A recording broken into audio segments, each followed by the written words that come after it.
directly as a result of what went on. Yeah. Rusty, who were some of the leading politicians that you used to see at the second party?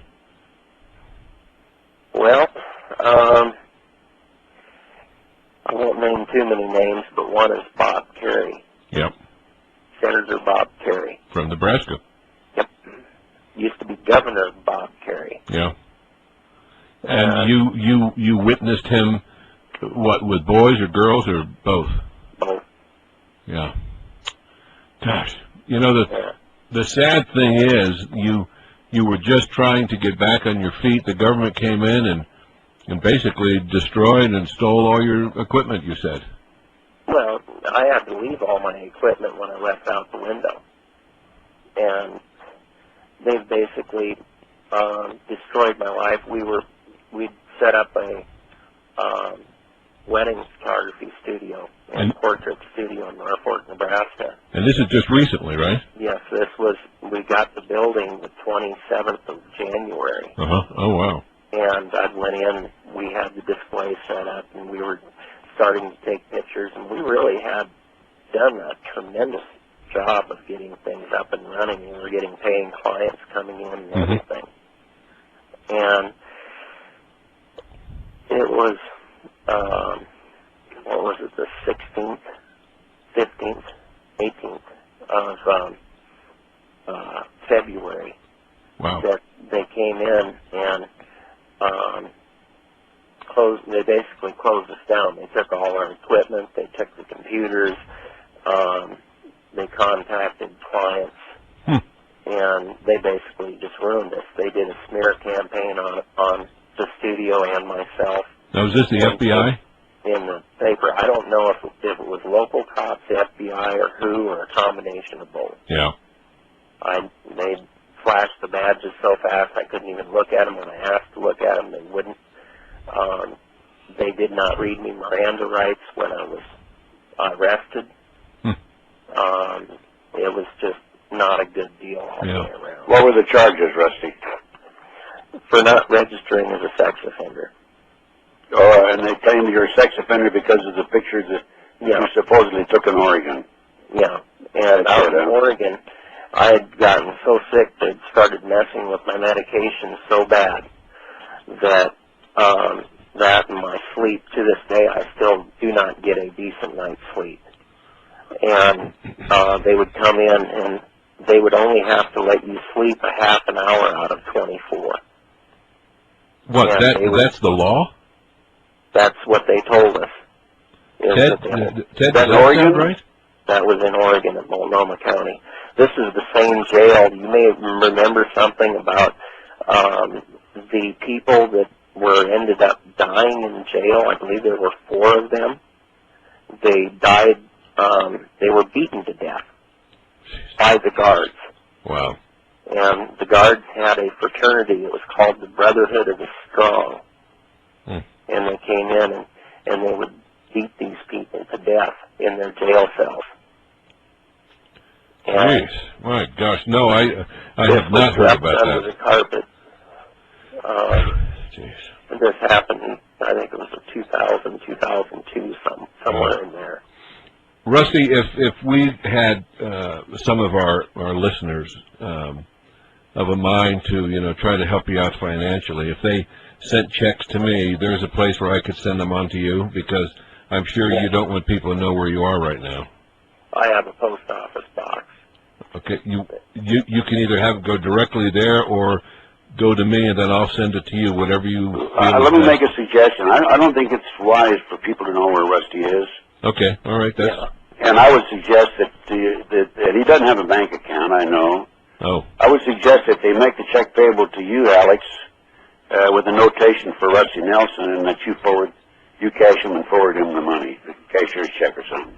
Of course I'd do that. And I sure appreciate that. Well, one of the things, Rusty, let's say if you were able to have enough money coming in, could you reopen a studio, a photography studio? I believe we could.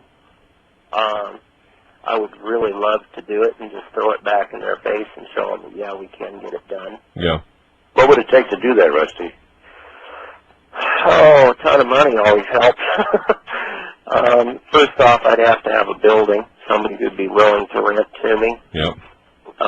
We do have Yellow Pages ads that we are paying for right now, so they are coming out. I need some new equipment, or better equipment than what I had. That's what we were just in the process of buying when they shut us down. And, you know, $5,000-$10,000 would be enough for seed money to get it going. Okay. And, you know, a building to do it in. Town would need to be, probably 25,000 people or larger. Right. I could do it in a big city also. You could do it in Lincoln. I don't know if I'd want to do Lincoln.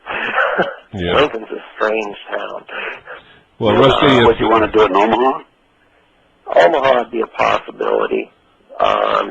You know, I like New Mexico.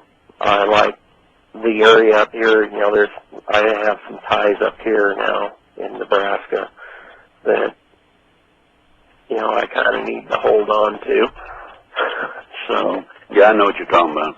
Yeah, well, Rusty, any way that I can help, and I know that we have a lot of people out there, and I'm kind of asking them if they could see their way to send whatever, some type of a donation for you. I will definitely make sure that you get it, because I sure would like to see you get back on your feet, especially when you made a choice to follow the right path, and this is some of the ways that you have paid the price for it, too. Yeah. Well, I appreciate you guys helping out in that. I sent Rusty $100 a day. It's the best I can afford. That's great, Ted. Thank you, Ted. I appreciate you. I've got it here on an envelope. I didn't mail it, but it's going to be in the mail tomorrow. Yeah. Well, I appreciate that. 'Cause right now, I don't even have $1 in my billfold. I thought you had $6 this morning. Would you just spend $6? I could eat. you spend trips. You know, with diabetes, that makes it even worse because you got to eat all the time. Yeah. And so Rusty, you not only have epilepsy, but you got diabetes too? Yeah. Well, they've destroyed his health. Yeah, my health is totally shot. And he's a young man.